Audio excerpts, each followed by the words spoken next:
Vamos a um primeiro print, coloca um print aí, de uma matéria do El País. Eu achei interessante, Silvia e Rodrigo, porque eu estava lendo essa matéria do El País, do Caderno Cultura. E o que eu tenho percebido é que as mídias, não só do Brasil, mas as mídias do mundo inteiro, elas têm uma tendência a ver as escrituras sagradas, o texto bíblico, como mitologia, como alegorias, como fantasias, como lendas. E nessa matéria fala do fim do mito do reino de Davi.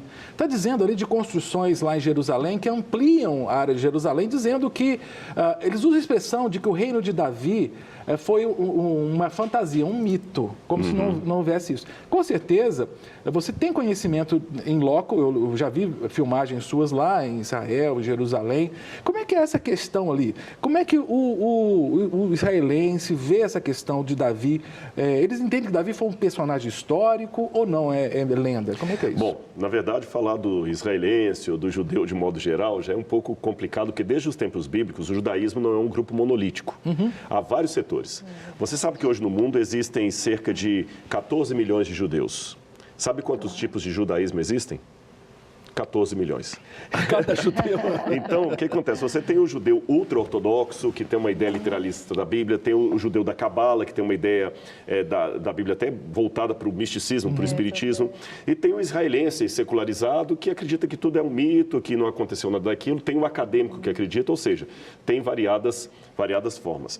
Essa ruptura, até aí eu posso dialogar bem com a pastora Silvia, começa na história, porque a história é anterior como ciência à arqueologia. A arqueologia é uma ciência nova, século XIX para cá. E quando a arqueologia começou no histórico-culturalismo, ela começou justamente de mãos dadas com os historiadores. Os historiadores avaliavam muito a fonte histórica escrita, e os arqueólogos também. Porém, quando surgiu a nova arqueologia, ou o processualismo nos Estados Unidos, ela rompeu com os historiadores. Tanto é que até hoje, é curioso, se você estudar arqueologia na Europa, você vai ser umbicado no departamento de História. Se for para os Estados Unidos, departamento de Antropologia ou Sociologia. Olha. Então, essa escola americana, que bebeu muito em fontes de autores da Dinamarca, de Alemanha, toda essa questão aí, especialmente a Dinamarca, Copenhagen, essa escola via o seguinte, uma ruptura entre o texto e o artefato. Eles acreditavam que o texto é vendido, que é político, e que o artefato que vai me dar a história é real. Não tá. O historiador, por sua vez, dizia que não, que o texto é que me dá a história real. Nesta briga entre historiadores e arqueólogos da nova arqueologia, de Copenhague, dos Estados Unidos também, que a Bíblia acabou entrando e alguns começaram a achar que a Bíblia também era um texto vendido, um texto político e tudo mais. E como cristão, não posso te dar a minha leitura espiritual aqui. Estamos num grande conflito entre o bem e o mal. E há interesses espirituais do mal em que este livro não seja realmente divulgado, analisado e confirmado. No caso, Silvia, como historiadora, você dá aula de teologia, dá aula de história da igreja, mas como historiadora, a Bíblia pode ser considerada um livro histórico ou não? É um texto literário livre? Como é que é isso? Com certeza a Bíblia é um livro histórico e fidedigno, né? A proposta, ele não se propõe a ser exclusivamente um livro histórico, né? Ele é, acima de tudo, uma revelação de Deus, então é algo espiritual. Mas ele tem, com certeza, um conteúdo histórico, verídico, comprovado. Inclusive, uma das coisas que o senhor falou que eu achei interessantíssimo, essa falta que a gente sente mesmo, de ter arqueologia mais próxima para poder conciliar, porque esse tipo de mensagem, né, do El País, né? El País. É muito raro. Como se a arqueologia, em relação às descobertas bíblicas, é como se ela fosse abafada. E quando você estuda, você sente uma necessidade tremenda de ter um embasamento da arqueologia, de ter uma comprovação. E é muito difícil você encontrar um material, encontrar algo que te dê uma comprovação. A gente sabe que existe.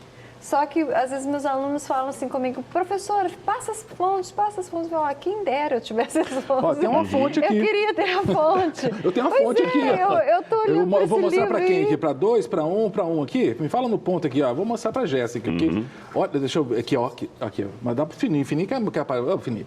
Pega aqui, que esse livro aqui, olha que legal. É do Rodrigo. Opa, deixa eu virar. Rodrigo, Escavando a Verdade. Gostei do escavando ali, quer dizer, bem arqueológico. Bem arqueológico. Esse foi um livro que eu escrevi de arqueologia, um livro mais popular, mais simples, mas ele tem uma bibliografia da área acadêmica. E até quando eu escrevi esse livro, eu me lembro de uma coisa que a professora está falando aí, da questão de onde é que estão essas confirmações. O arqueorólogo, ele tem que trabalhar com fragmentos de história. Aquela versão do Indiana Jones ou do filme A Múmia, que o sujeito entra lá, tá a cadeira, ainda com o esqueleto ali sentado, ele pega e move, aí uma pedra sai rolando e começa a cair o templo. Não existe isso na prática. Nós estamos falando de milhares de anos, vários séculos, então é sobreposição de camadas, terremoto, guerra, ação do tempo. Nós trabalhamos com fragmento de história. Então a questão não é se eu tenho um achado arqueológico para cada parte da Bíblia.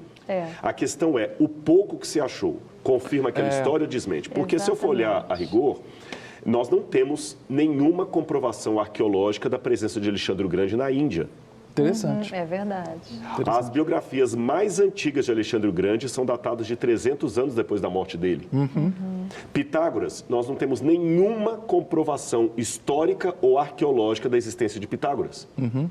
E até hoje os matemáticos falam de Pitágoras.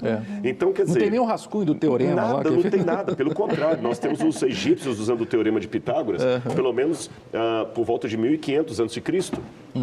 O mesmo teorema. E não se tem fragmentos que apontam para um sujeito chamado Pitágoras, muito tardios.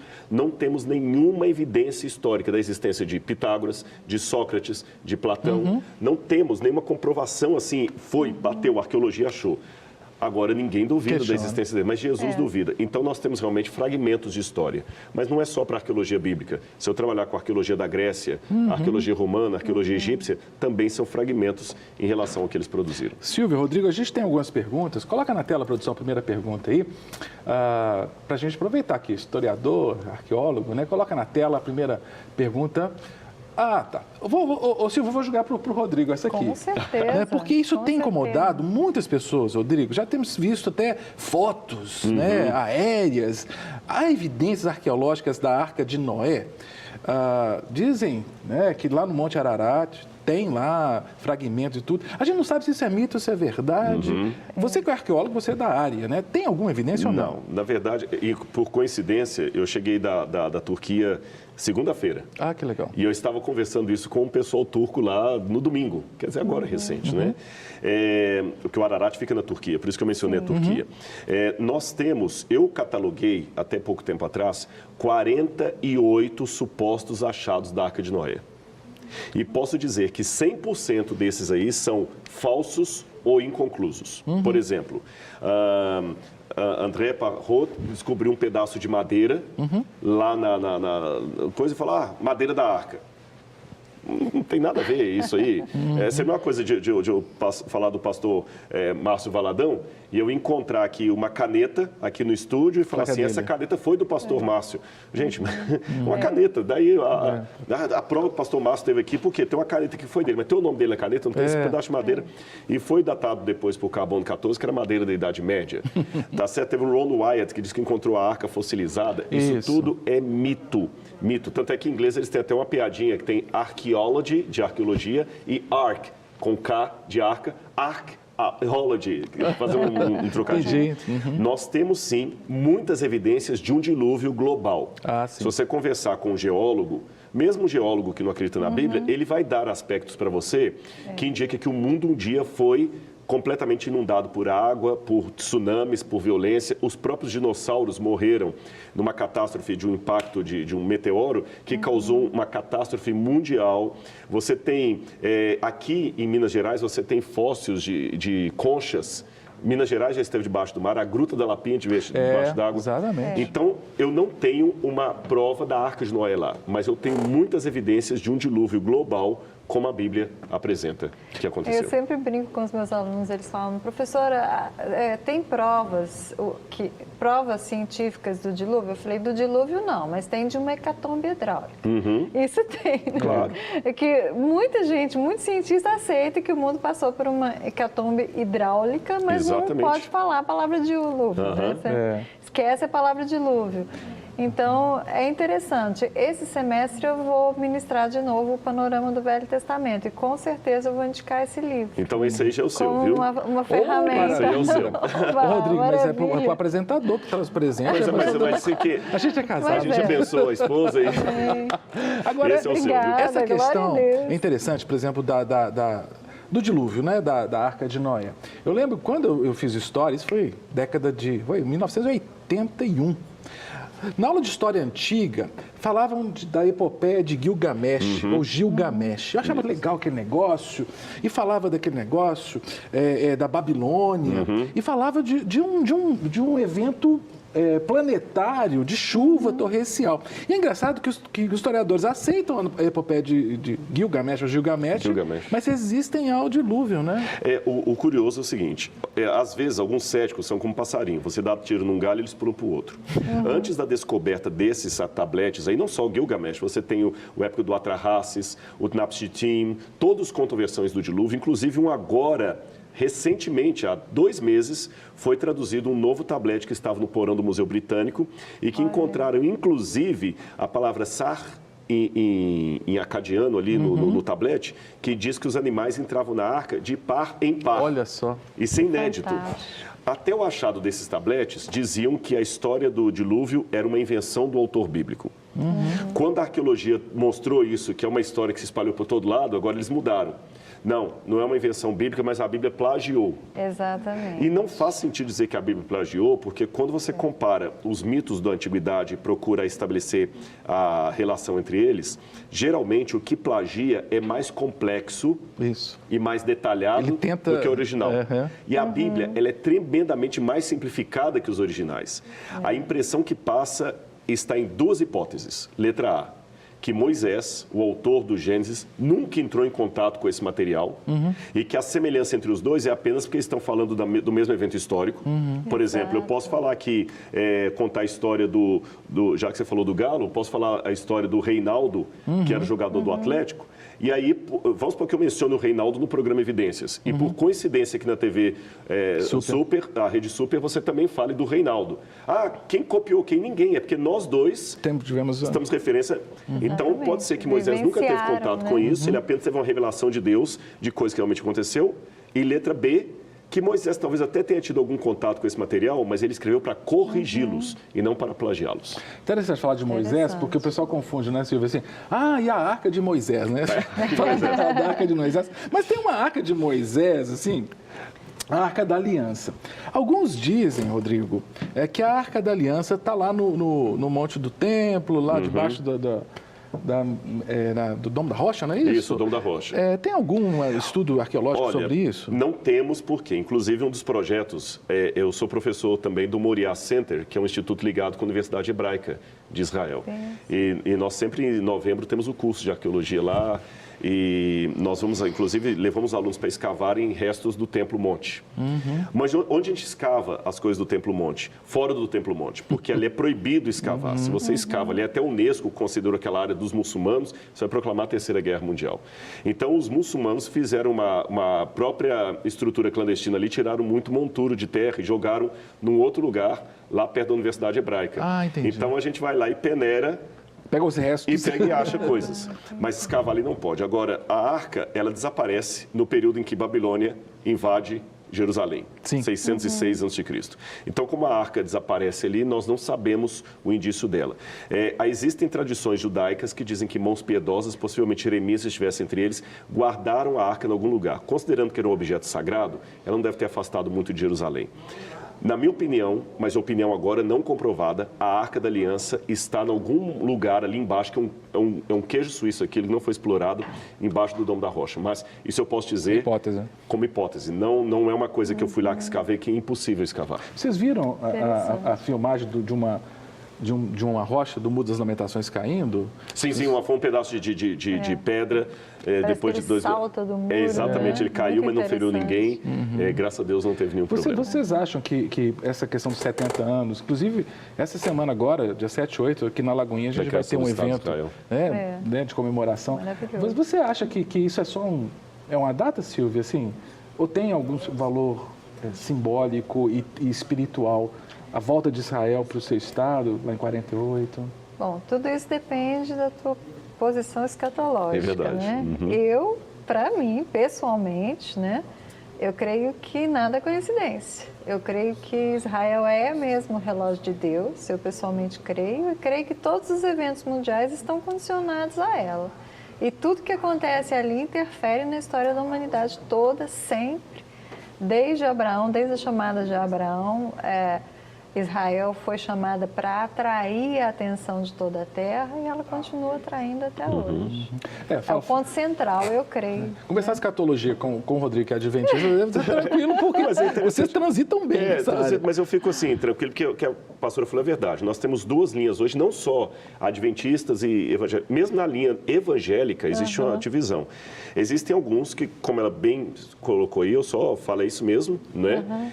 Que vem uma relevância em Israel na dispensação da igreja e concentram tudo em Israel. Existe outra linha teológica que pensa que não, que o centro agora deixa de ser Israel e passa a ser a igreja, que a igreja é o Israel espiritual.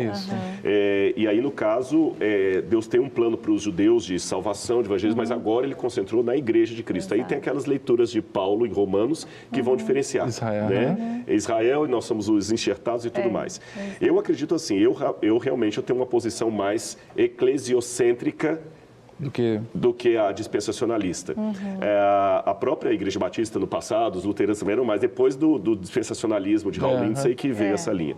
Agora, o que eu acho bonito é que, mesmo que eu tenha uma posição escatológica diferente, nós vamos ter uma fé em Deus tão grande que, eu vou falar uma coisa aqui que eu não sei se vocês vão se surpreender, até de um adventista falar isso. Para mim, a Igreja de Deus, ela é muito maior do que a Igreja Adventista. E eu declaro numa rede de TV batista que a maior parte do povo de Deus não está na Igreja Adventista. E antes que alguém pense, então ele está agora deixando de ser adventista? Não. É porque eu acho que eu tenho que ter a convicção daquilo que eu creio, mas ao mesmo tempo sabendo que Deus tem sinceros discordantes de mim e que a Igreja de Deus é maior do que a tabuleta onde eu estou, porque eu não sigo tabuleta, eu sigo Jesus. Então eu tenho as minhas posições adventistas, mas a família espiritual de Deus para mim, tem os batistas, tem os metodistas, tem os presbiterianos e tem alguns que até desigrejados que às vezes eu discordo da postura, mas são pessoas que entregaram o coração a Cristo e quem sou eu para julgar? A igreja invisível, né? A verdadeira igreja é a igreja invisível. Eu até coloco, eu fiquei feliz de ter essa posição até diferente de pensamento aqui, para dizer até uma frase de um que não era nem adventista nem batista, Santo Agostinho. No essencial, unidade. No não essencial, diversidade. Em tudo, caridade. Com essa, conversei no intervalo com o Rodrigo, a Silvia ouviu aqui, porque como o Rodrigo ele é adventista do sétimo dia, tem sempre a pergunta do sétimo dia. Né? E a gente falou um pouquinho de escatologia também, né? Que é a parte adventista do processo, né? Aí vamos para o sétimo dia, com o auxílio do Jean. O Jean, obrigado, Jean, lá de Aracaju, Sergipe. Ele manda a pergunta e vem a pergunta. Doutor Rodrigo, biblicamente, devemos guardar o sábado? Eis a pergunta que não quer calar. Vamos ouvir, Rodrigo. Então, eu vou, irmãos, eu até aproveito esse ensejo aqui para esclarecer uma coisa para vocês em tempo rápido aqui. Em primeiro lugar, o sábado não leva ninguém para o céu. Se algum adventista, judeu, qualquer um falar que ele é salvo, que guarda o sábado, fala assim, você não entende nem de Bíblia, nem de adventismo. O que me leva para o céu é a graça de Cristo que eu aceitei mediante a fé e por isso eu entreguei minha vida a Cristo. O único processo de salvação é esse, eu não conheço outro. Guardar o sábado não leva ninguém ao céu. Então por que vocês guardam o sábado? Muito simples. Eu devo ter agora pessoas que estão me assistindo, que são da Assembleia de Deus, metodista, presbiteriano. Por que você não adora imagem de escultura? Se você respondeu porque você não adora imagem e escultura, se você me respondeu por que você não rouba, se você me respondeu porque você não adultera, você está respondendo porque eu guardo o sábado. Só isso. Perfeito. Mas eu quero deixar bem claro que, e eu vou colocar aqui uma posição adventista. Vocês já ouviram falar, inclusive, da Ellen White, que é um assunto polêmico. A gente não idolatra a Ellen White. Tanto é que nós não temos teologia whiteana. Existe teologia luterana e ninguém acusa os luteranos de sempre. No metodista tem a teologia calvinista. Nós não temos uma cadeira de whiteismo, whiteano, não existe isso. Mas eu vou citar Ellen White assim como um calvinista pode citar, como um presbiteriano pode citar Calvino. Porque é uma autoridade da igreja adventista. A própria Ellen White não teve nenhum parente que guardasse o sábado. É mesmo? Quando o Guilherme Miller morreu, Guilherme Miller não aceitou a guarda do sábado e Ellen White disse que ela teve uma visão de Deus que anjos protegiam o túmulo de Guilherme Miller, que foi um homem de Deus. Olha que interessante. Eu estive nos Estados Unidos, no túmulo da irmã White, que era casada com um pastor metodista que perdeu uma filhinha. Ela escreveu uma carta para essa irmã, dizendo assim, que perdeu um bebê, e falou assim, minha irmã, não chore, porque de acordo com a Bíblia, o Senhor Jesus, na sua volta, trará de volta o seu bebezinho ressuscitado. Uau. Basta você e seu esposo continuarem fiéis a Deus como vocês sempre foram. E ela estava falando de parentes dela que guardavam o domingo. Uau. Tá bem? Então, eu guardo o sábado porque eu cheguei nessa conclusão na Bíblia. Então, respondendo ao irmão... É Jean de Aracaju. Jean de Aracaju. Jean, eu, Rodrigo, particularmente, acredito que é o sábado que deve ser guardado. Mas também acredito que os meus irmãos aqui, que guardam o domingo, são tão fiéis a Deus, na luz, na compreensão que eles têm, como eu. Então, nós temos uma discordância, eles acham que é o domingo, eu acho que é o sábado, alguns acham que não é dia nenhum, mas uma coisa eu digo, quem guarda o sábado, para o Senhor o guarda. Quem não guarda, para o Senhor o guarda. O meu papel aqui é falar da minha convicção, respeitando a espiritualidade do meu irmão, que é tão sincero a Deus como eu. Opa! E o céu que eu acredito, não vai ter um bairro só para adventista, não. É verdade. Vai ter para todo mundo. Aqui, ó. É verdade. Salva de palmas.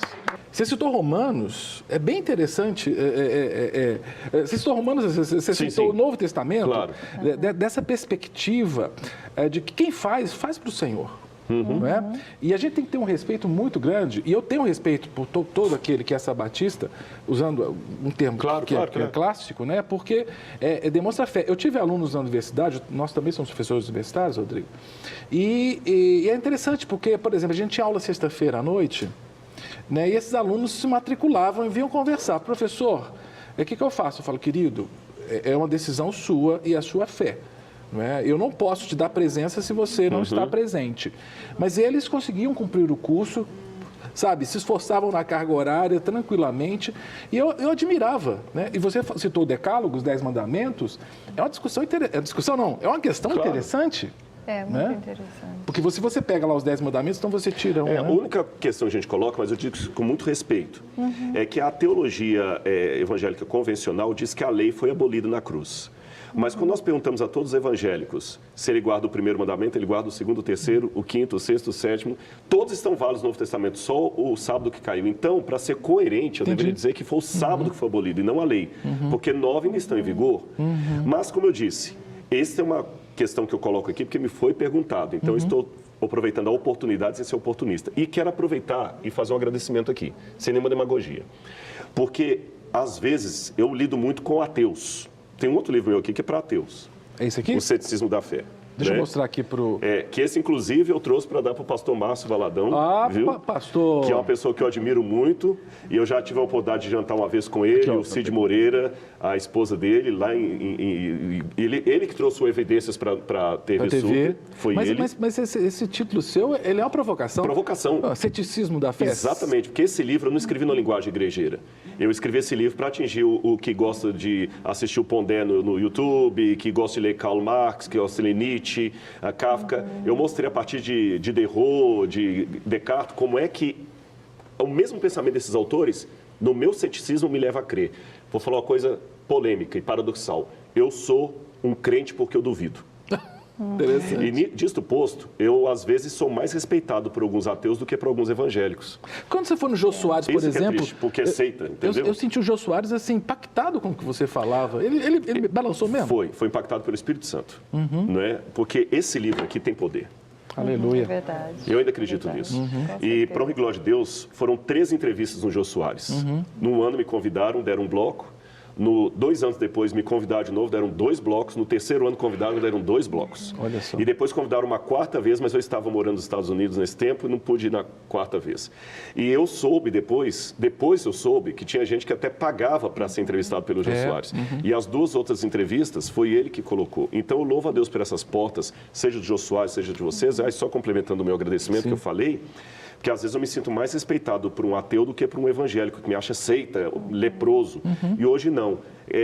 Igrejas como a Batista Lagoinha abrem as portas para a gente falar com respeito e por isso que eu tenho que respeitar. E vocês são meus irmãos em Cristo Jesus. Eu louvo a Deus por essa oportunidade, sem demagogia. Em nome de Jesus, Rodrigo. muito obrigado. Obrigado. Inclusive, pode falar. Pode. Assim, já que nós estamos aqui num ambiente assim, tão respeitoso e democrático, eu estou tão impactada com o irmão e estou aqui para aprender, né? Que coisa boa a gente poder aprender com quem realmente conhece. esse posicionamento é maravilhoso e isso comprova, né, o quanto o irmão realmente conhece a Deus e pertence ao Senhor, porque são essas atitudes mesmo que mostram, né? E como o irmão colocou assim, a maneira que ele interpreta, eu estou me sentindo na liberdade de falar como eu penso, né? Com todo respeito também, entendendo que as diversidades, elas acontecem dentro da igreja de Cristo, né? A gente não tem discordância só com quem não é da igreja, mas dentro da igreja nós temos várias discordâncias. Do corpo de Cristo, né? Dentro do corpo de Cristo. E é normal, porque a Bíblia fala que em parte conhecemos. Quando vier o que é perfeito, aí nós vamos saber na totalidade, mas nós só sabemos em parte, então nós não temos como saber tudo, então o nosso conhecimento dele sempre vai ser limitado, por maior que seja, né? Mas uma coisa que eu entendo, assim, em relação à guarda do sábado, e a guarda do sábado, ela está intimamente ligada à adoração, né? Porque na aliança, no tempo da lei, existia um dia exclusivo para a guarda, né, para a consagração daquele dia ao Senhor, e também existia um lugar, né, que era o templo, que era um lugar exclusivo. Eu entendo que esse mandamento ele não foi abolido, ele foi ampliado, né, porque perguntaram para Jesus, onde se deve adorar? Né? E ele disse, em espírito e verdade. Em espírito e em verdade, ou seja, não tem mais uma geografia para a adoração, né? Em relação ao quando deve se adorar, né? Eu entendo que o sábado, em hipótese alguma, ele foi abolido. Eu entendo que os demais dias foram levantados, porque se o sábado era o dia de adoração e consagração a Deus, em Cristo Jesus, com a presença do Espírito Santo morando em nós, a segunda também é a terça, a quarta, a quinta, a sexta e o domingo. Então, na realidade, para mim, em Cristo Jesus, todos os dias se tornaram sábado, porque todos os dias se tornaram o dia do Senhor. Hoje, este é o dia que o Senhor fez, nos alegremos nele. Então, eu entendo que Cristo trouxe a plenitude da lei, né? Então, não creio que a gente tem que abolir. Às vezes meus alunos perguntam, é certo guardar o sábado? Eu falo, claro que é. Como é certo guardar a segunda, a terça, a quarta, a quinta, porque o cristão ele não tem mais dia secular. Todos os dias em Cristo são dias para adoração. Então, eu vejo mais por essa perspectiva. E por incrível que pareça, a sua perspectiva, apesar de ser discordante, conecta com a minha maneira de ver.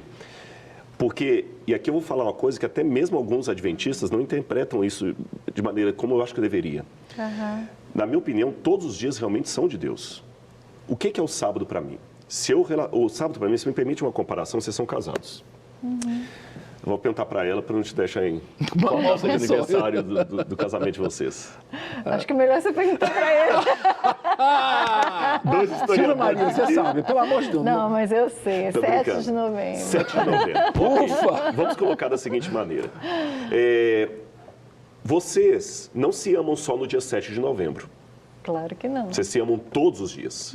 Vocês se relacionam todos os dias. Mas no dia 7 de novembro é um dia especial.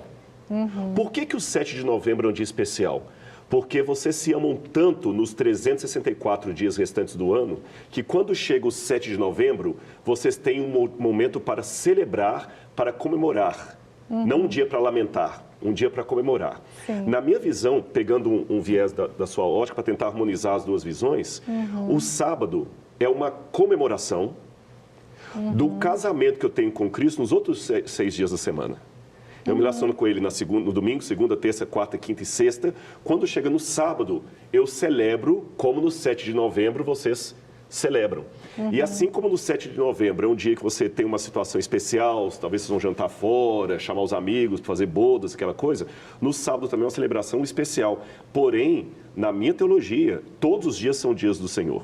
Segunda, terça, quarta dia. O sábado é o aniversário de casamento, se eu posso fazer a paráfrase aqui, do que aconteceu. Agora, se eu não me relaciono, isso aqui é até um puxão de orelha para os adventistas que estão me ouvindo.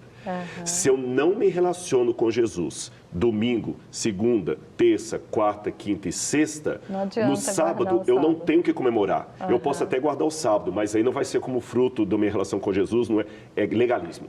Aí eu estou guardando por legalismo, por qualquer razão, menos que seja a razão da graça. É só tentando uma ponte, uma harmonização. Ótimo. Tranquilo? Bom, queridos, eu vou deixar os dois conversar aqui, estou só observando aqui. Mas a data do aniversário... Que medo, rapaz, deu medo aqui dela esquecer desse negócio. Mas eu estou muito feliz, inclusive, mandar um grande abraço para o pastor Cláudio. Cláudio Irli. Como é que é o sobrenome dele? Cláudio Irli. Cláudio, lembra do Cláudio? Que Lembro, Sim, claro. a gente estou junto. Estive com ele ontem, inclusive. Gente muito boa. Nossa, foi quase ano 2000, já faz 18 anos isso. Né? Vou E falar. o pastor Johnny também era o nosso vizinho. Ah, não, me aperta não, porque Eram começou. dois pastores O vizinho do lado eu lembro. Agora... John ou Johnny. Eu tive um Johnny, aluno meu, que foi... Maravilhoso. Que ótimo, Dois viu? vizinhos maravilhosos. Agora, deixa eu aproveitar um pouquinho mais o Rodrigo aqui, porque eu estou curioso, né? Ô, Rodrigo, você acredita que eu era avaliador do MEC para curso de teologia? Aí o MEC fez uma mudança e me colocou para curso de arqueologia. Eu falei, esse povo é doido, cara. Eu não tinha condição de fazer... Você foi ao MAI lá? Não, eu não fui. Eu não chegou. cheguei a fazer visita para arqueologia, ainda bem, porque eu não saberia. Entende? Embora... Porque, sabe aquelas questões? Eu fui avaliador do curso de teologia logo no comecinho, perto do ano 2000, porque não tinha um que teólogo. estava reconhecimento, credenciando os cursos. Não tinham teólogos. Então, como eu era historiador e tinha teologia livre, os primeiros foram assim. Sim, claro. Né? Aí ou depois, filosofia, alguns que tinham filosofia. Isso. Aí me colocaram depois para arqueologia. Mas eu tenho tantas dúvidas arqueológicas. Eu lembro que há muitos anos eu vi um filme, eu peço à produção que coloque aí a questão do filme, o corpo. Coloca a pergunta do corpo, porque eu queria que o Rodrigo me respondesse isso. Eu acho que você viu esse filme, né? Sim, Antônio Bandeiras, eu lembro. Do Antônio Bandeiras. Você viu, Silvia? Viu? Não viu? Sim, vi. O filme O Corpo, com Antônio Bandeiras, trata de uma questão que preocupa os arqueólogos cristãos.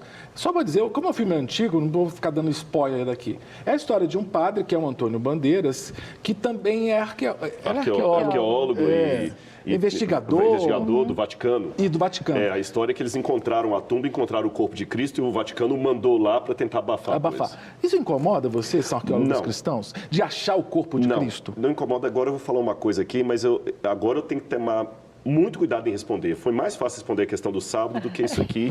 E vocês vão entender por quê. Eu não sou de defender dogma. Porque eu não vou poder falar por todos os arqueólogos cristãos, vou falar por mim. Eu não sou de defender dogma. Mas existem algumas verdades que, na minha cabeça, já estão acima do questionamento. Por exemplo, que Jesus é o Senhor. Desculpa, você pode falar o que quiser, não está mais na mesa de discussão isso. E Ele ressuscitou. Então, eu tenho tanta convicção disto, que quando você adquire esse certo... Acho que a resposta vai mais num campo espiritual do que material. Quando eu chego a essa convicção de fé tão grande, tão grande, tão grande, isso não me preocupa mais. Entendi. Você entendeu? É como você ficar se preocupando agora se ela te ama mesmo ou não. Você já tem tanta caminhada, você não vai mais precisar fazer. Até tolice, você vai... Mas será que minha esposa me ama muito? Tem coisas... Quando vocês estavam começando a namorar, que vocês não se conheciam, talvez essa pergunta podia vir, mas hoje, então, essa altura da minha caminhada com Jesus, sem nenhuma arrogância, sem nenhuma linguagem dogmática, isso já está fora de cogitação para mim. Eu não me preocupo, não vai encontrar, e ponto final. É igual Billy Graham, uma vez perguntaram para Billy Graham assim, o que você acha da teologia da morte de Deus? Aí Billy Graham falou assim, Deus morreu? Mas como? Eu acabei de falar com ele há 2 minutos na oração, não fiquei sabendo? Então, quer dizer, para mim, isso não preocupa. Ele ressuscitou, eu creio pela fé, tenho evidências históricas disto, creio também como homem racional, como homem de pesquisa, e Ele é o meu Senhor. Então, não me preocupa. E como o senhor falou, às vezes a dúvida é excelente, porque através da dúvida vem mais e mais comprovações, né? Exatamente. Quanto mais procura o corpo e não acha, mais fica evidente que ele ressuscitou. Claro. E se eu quiser falar até como acadêmico, eu posso falar a mesma coisa. Um físico... Ele pode não ter todas as respostas da física, mas já não duvida mais da gravidade. Exato. Já não está mais na pauta de discussão. Você não vai convencer com ele. Ele pode até não saber muita coisa sobre os quasares, sobre a física quântica, mas que a gravidade existe, acabou.